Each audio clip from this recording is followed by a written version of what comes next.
Hey everybody, good Friday morning, top of the morning to you. Kind of getting started late this morning. It's about 10 o'clock. I usually have this out of the way by about 7:30 every morning.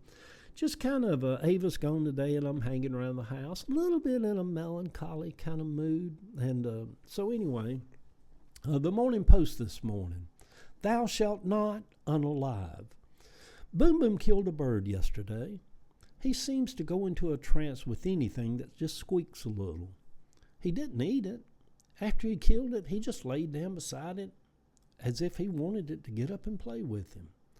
I think things that squeak and chirp reminds him of Pentecostals with stammering lips. With himself being a Baptist, he doesn't like any of that. I unalived a chicken yesterday. She had been sick for a while and couldn't really walk around anymore. I took some snips and just cut her head off. Just seems so primitive to cut something's head off. When I told Ava that I had unalived her, she said, "You sound like you're talking on TikTok." She went on to say that studies are showing that language is changing because of TikTok and the way people talk on social apps. I have got where I like the word unalive. I thought it was just weird and like, I'm against that. I don't like that word. But now it seems much more tender than to say, and I killed a chicken yesterday. I didn't kill no chicken. I gently unalived that chicken yesterday. I do like the word unalive. Do y'all know that the blood of chickens looks just like the blood of humans? That the blood of dogs and cats and animals and cows, birds, when they bleed, their blood looks like our blood. I don't know what I take from that, but I just noticed that with the chicken's head cut off. This may be a summer of bad storms. It has been a strange year in a lot of ways, hasn't it? Political, the weather, the extremes in the country. While one side sees America being great again, the other side sees America as being delegitimized around the world and mocked and laughed at. Even though the country may not collapse, a lot of us feel like our insides collapse a little bit every time we see some of them on TV mocking and making fun of the free press. I find deep-seated disgust and resentments bubbling up within myself against the evangelicals in this country for being the main reason that we have a convicted criminal as president. Maybe those resentments have always been there. Maybe they were there when I was in that body of religion.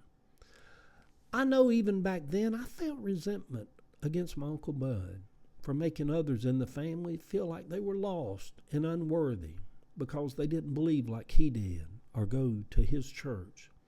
I think in these latter years, I am just now coming to realize that I was offering another way out and freedom to many of them. I have pondered and wondered, would I take back one message that I preached in all those years? I wouldn't. I am proud of them. I had one theme that seemed to intertwine throughout every message, that the goodness of God will lead us always back to God.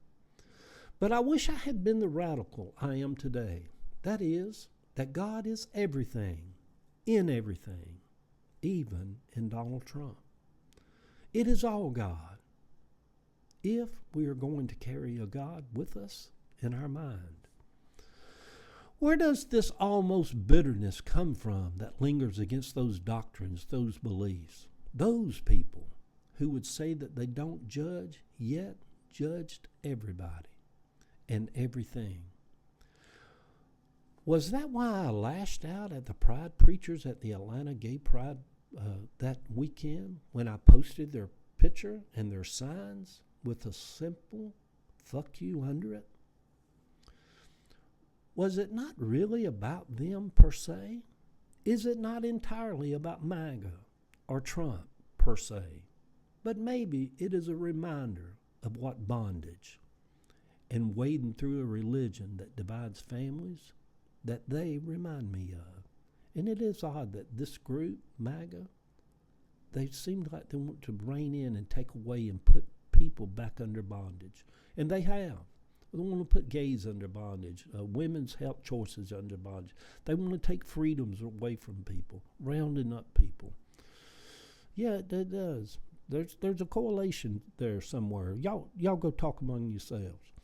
Maybe I should be better. Maybe I will always love the Lord, yet have a little disdain for others who say they love him also down at the local evangelical church. Looking back, Uncle Bud and I were never friends. We were brothers in Christ. I wish that we could have bypassed all of that and just been buddies and went fishing together sometimes. Good Friday morning, sweet people. It is the weekend. I am going to rejoice and be glad for this day. It is funny, though, if not for religions, there would be very few wars, and a lot of families would have been kinder to each other. And yet, I still love a lot of those scriptures.